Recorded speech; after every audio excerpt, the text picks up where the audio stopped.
চলো চলো আজকে কাঁকড়ার রেসিপি করে তোমাদের সামনে দেখাবো। কাঁকড়াটাকে আগেই ভেজে রেখেছিলাম, আর আলুটাকে সাদা তেলের মধ্যে ভালো করে ফ্রাই করতে হবে, কেননা আলুর মধ্যে হলুদ গুঁড়ো, লঙ্কার গুঁড়ো, কাশ্মীরি লঙ্কার গুঁড়ো, এমনি লঙ্কা না, নুন দিয়ে ভালো করে তেলের মধ্যে একটু চিনি দিয়ে দেবে, কালারটা ভালো হয়ে এসে যাবে। তো ভালো করে ভেজে নিন। তার মধ্যে তেলের মধ্যে পেঁয়াজ কুচি, রসুন বাটা, পেঁয়াজ বাটা, টমেটো কুচি সব দিয়ে ভালো করে ফ্রাই করে নিচ্ছি, কেননা মশলাটাও কষা দরকার আছে।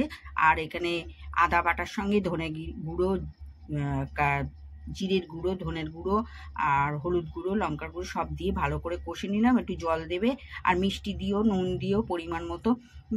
জল দিলে কি মশলাটা ধরবে না। আর কাশ্মীরি লঙ্কার গুঁড়ো দিতে বলো না, এটা কিন্তু অবশ্যই দেবে, কারণ কালারটা আসাও তো দরকার আছে।